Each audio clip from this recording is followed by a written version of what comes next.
In Israel, 3 people were wounded after a Palestinian shooter opened fire in a street in Tel Aviv yesterday. Israeli police say the gunman was later shot and killed. The incident came just hours after the Israeli military carried out another raid in the occupied West Bank, killing 3 Palestinian militants.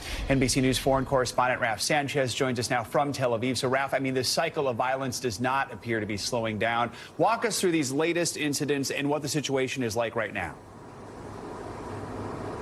Well, Joe, there is a real feeling here on the grounds that this situation is only going to get worse. As you said, a Palestinian gunman from the militant group Hamas opening fire on civilians in a busy street in the very heart of Tel Aviv last night. 3 people were injured in that attack. One of them, a 32-year-old man, remains in critical condition in hospital with life-threatening injuries, according to Israeli officials. Now, Hamas, when they claimed responsibility for this attack, they said it was in response to these Israeli military raids we've been seeing in the occupied West Bank.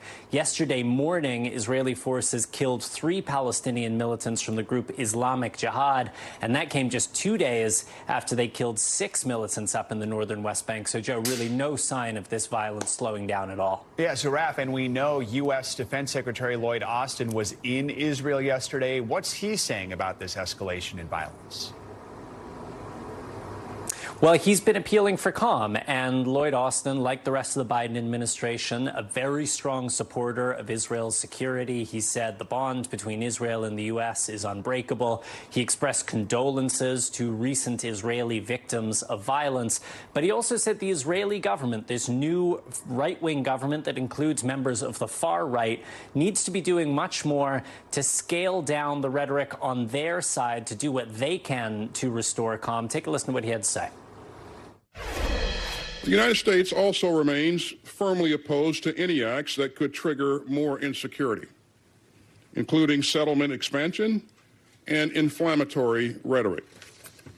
And we're especially disturbed by violence by settlers against Palestinians. So we'll continue to oppose actions that could push a 2-state solution further out of reach. Now, Joe, you heard him talk about a 2-state solution there, the idea of an independent Palestinian state alongside a secure Israel. This new Israeli government opposes that policy, which is supported by the Biden administration, and it feels further off than ever. Joe. And, Raf, you've been following these massive protests against Israel's controversial judicial reforms. We understand Israel's president has been weighing in on the matter. What's the latest there?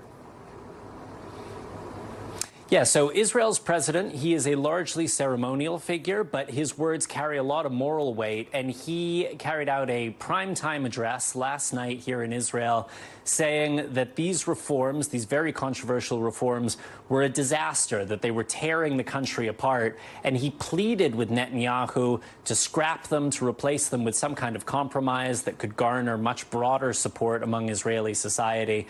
Right now, at this point, Joe, we are seeing no sign from Netanyahu or his government that they are prepared to back down on these plans to weaken Israel's Supreme Court.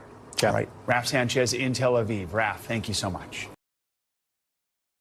Thanks for watching our YouTube channel. Follow today's top stories and breaking news by downloading the NBC News app.